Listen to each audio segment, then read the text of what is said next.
Hello friends, good morning সবাইকে। কেমন আছো তোমরা সবাই? আশা করি সবাই ভালোই আছো। তো ওয়েলকাম করছি আরও একটা নতুন ভিডিওতে। পুরো ভিডিওটা দেখবে, আশা করি ভালো লাগবে।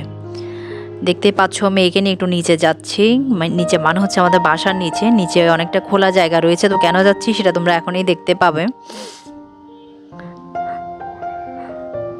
দেখতেই পেলে এখানে একজন সাইকেল চালাচ্ছে, সে হচ্ছে আমার বোনের ছেলে। তো যেহেতু এখন স্কুল বন্ধ, আমরা একটু লেট করেই ঘুম থেকে উঠি, তারপর আরও ঠান্ডা পড়েছে। তো আমি যে টাইমে উঠি, মেয়ে তার থেকে আরও ঘন্টাখানিক পরে ঘুম থেকে ওঠে। তো এখন প্রায় 9:30 মতো বেজে গেছে।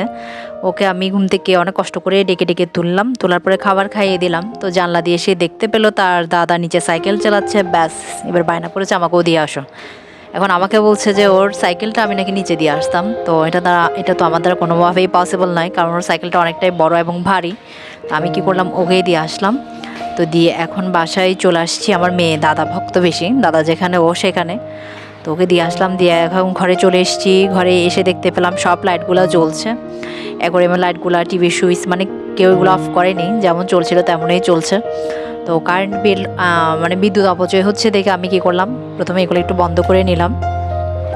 তো মেয়েকে দিয়ে এসে এখন কাজ করতে হবে, কারণ এখন অবধি কোনো কাজ হয়নি। শীতকালটা কেমন যেন একটু কুড়েমি কুড়েমি লাগে, মানে একটা কুড়ে কুড়ে স্বভাব হয়ে যায়। বসলে উঠতে ইচ্ছে করে না, ঘুমালে ঘুম থেকে উঠতে ইচ্ছে করে না।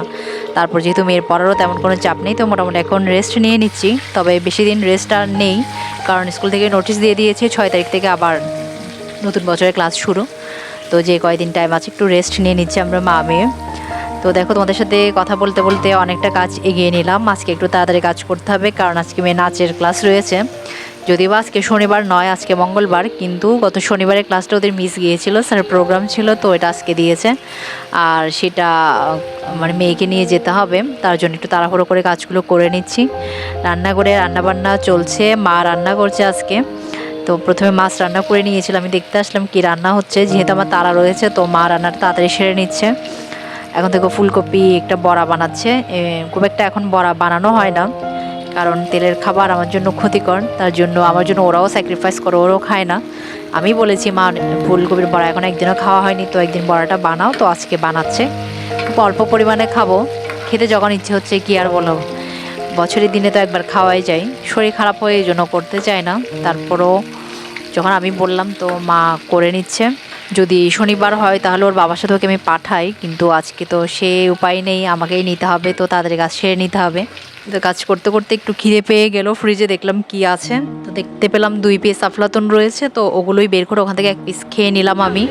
সব কাজ শেষ করে এখন চলে আসলাম মেয়ের নাচের ক্লাসে।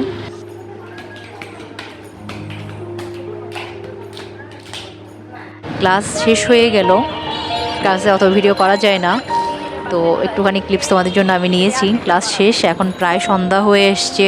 আমরা মামি আবার রিক্সাতে উঠে পড়লাম, কারণ বাসায় গিয়েও আজকে শান্তি নেই। আজকে আরও একটা কাজ রয়েছে, সেটা তোমরা দেখতেই পাবে একটু পরে। তো এখন দেখো প্রায় সন্ধ্যা হয়ে এসছে, তো আমরা মামি চলে যাচ্ছি। বেশ ভালোই লাগছিল, অনেকদিন পরে সন্ধ্যাটা আমি বের হয়েছে। আমার কিন্তু খুব ভালো লাগছিল, হালকা হালকা বাতাস রয়েছে, ঠান্ডা আছে অল্প পরিমাণে, কিন্তু চারপাশটা দেখতে বেশ ভালোই লাগছিল। অনেক বাজার বসেছে, সবাই যার যার ঘরে ফিরে যাচ্ছে, অফিস ছুটি হয়ে গেছে, তো খুব ভালো লাগছিল আর কি। আমরা মামি গল্প করে করে আস্তে আস্তে চলে আসছিলাম। খুব বেশি দূরে নয়, নাচের ক্লাস আমার বাসা থেকে কাছে, চাইলে হেঁটে আসা যায়। আমার মেয়ে চায় হেঁটে আসতে, কিন্তু আমার পেটে ব্যথা উঠে যায়, তার জন্য আমি হাঁটতে পারি না। আর হাঁটটা আর অভ্যাস আমার খুব একটা নেই, তাই আমরা রিক্সা নিয়ে নিলাম আর এখন গল্প করে করে বাসার দিকে চলে যাচ্ছি। দেখো একদম ফ্রেশ ফ্রেশ সবজি উঠেছে, ফলের ভ্যান, সবগুলো দেখতে বেশ ভালোই লাগছিল। আমার ইচ্ছে করছিল বাজার করে নিয়ে যেতে, কিন্তু বাজার আমি খুব একটা করতে পারি না, কারণ আমাকে বাজারে যেতে হয় না, তাই আমি বাজার সম্পর্কে খুব একটা ভালো আইডিয়া নেই। নাচের ক্লাস শেষ করে এইমাত্র ঘরে আসলাম। আজকে মোটামুটি সারাটা দিন একটু রেস্ট নিতে পারিনি। নাচের ক্লাস এমনি শনিবারে থাকে, কিন্তু স্যারের কোনো একটা প্রোগ্রাম পড়ে যাওয়াতে আজকে দিয়ে দিল আর কি ক্লাসটা। কিন্তু পরে শনিবারে তো আবার মঙ্গলবারে দিয়েছে। পরে শনিবারেরটাও হবে না, ওটা আবার মঙ্গলবারে দিয়েছে। তারপরের দিনে আবার শনিবারে দিয়েছে। তো আজকে মোটামুটি সারাদিন কাজের মধ্যে দিয়ে যাচ্ছি। তো এখন আসলাম একটু চা খেতে হবে। বাইরে কিন্তু অনেক ঠান্ডা। স্যার ওখানে আরো ফ্যান ছেড়ে রেখেছে, আমার একদম কলা বসে গেছে ঠান্ডাতে। আমি মাকে বলেছিলাম, মা, মেয়ে বলেছিল যে ওখানে ফ্যান ছেড়ে রাখে, তো ওরা নাচ করছিল, ওদের তো গরম লাগছিল না, কিন্তু আমি তো বসেছিলাম, তো আমার কিন্তু অনেক ঠান্ডা লেগে গেছে। তো ফ্রেন্ডস সাথে থাকো, এখন একটু চা খাবো, তারপর তোমাদের সাথে আবার কথা হবে। এরপরে দেখো মেয়েকে খাবার খাইয়ে দিয়েছি, খাবার খাইয়ে দিয়ে আমরা একটু ঠাকুরের প্রার্থনা করে নিয়েছি, করে নিয়ে এখন চলে আসলাম কোথায় দেখো মেয়ের দাঁতের একটু প্রবলেম হয়েছে। তো এই টাইমে সবাই বেড়াতে যায় আর আমরা আসি ডাক্তারের কাছে, মানে বন্ধের সময় মানুষ বেড়াতে যায় আর আমি ডাক্তারের কাছেই আছি। আমার পুরো বছরটাই গেল ডাক্তার দেখাতে দেখাতে, হয়তো আমি নয়তো আমার মেয়ে নয়তো হাজব্যান্ড কেউ না কেউ মোটামুটি পুরো বছরটাই অসুস্থ ছিল। খুব খারাপভাবে এই বছরটা গিয়েছে বলা যায়। তো এখন দেখো আমরা ডেন্টিস্টের কাছে চলে এসেছি, মেয়ের একটা দাঁতের রুট ক্যানাল চলছে। আসলে কি হয়েছে, ও 4টা দাঁত একদম মানে ক্যাভিটিস হয়ে গেছে আর কি। তো আমার হাজব্যান্ডের ফ্রেন্ড ডাক্তার আছে, তো ওনাকে নিয়ে গেছিলাম। উনি একটা দাঁতের অবস্থা খুবই খারাপ, বললো যে এটা রুট ক্যানাল করাতে হবে। তো আমরা বলছিলাম যে দাঁত তো পড়ে যায়, তো রুট ক্যানাল না করালে হবে কি না। তো উনি বলছে মাড়ির দাঁত নাকি খুব একটা সহজে পড়ে না, মানে 12 বছরের আগে পড়ে না ওনার ভাষ্যমতে, তার জন্য এটাকে রুট ক্যানাল করা হচ্ছে। আর মেয়ের দাঁত একটা নড়ছিল, এটাও আজকে ফেলে দেবো, ডাক্তারকে দিয়েই ফেলবো। তো দেখো কাজ শেষ হয়ে গেছে, এখন প্রায় 9:30 বা তারও বেশি, মনে হয় 9:45-10টার মতো হয়েছে। আমরা বাসায় চলে যাচ্ছি। রিক্সা নিয়ে নিয়েছি, কারণ চকবাজার ডাক্তারের চেম্বারটা হচ্ছে চকবাজারও নয়, চকবাজারের একটু পরে। তো ওখান থেকে আমার বাসা খুব একটা বেশি দূরে নয়, তো তাও আমরা রিক্সা নিয়ে নিয়েছি। বেশ 3জন গল্প করে করে এখন বাসায় চলে যাচ্ছি। তো ফ্রেন্ডস, ভিডিওটা কেমন লাগলো জানি না, ছোট্ট একটা ভিডিও তোমাদের সাথে শেয়ার করেছি। পুরো দিন ব্যস্ততার মধ্যে যাওয়াতে এর থেকে বেশি ক্লিপস নেওয়া আমার দ্বারা সম্ভব হয়নি।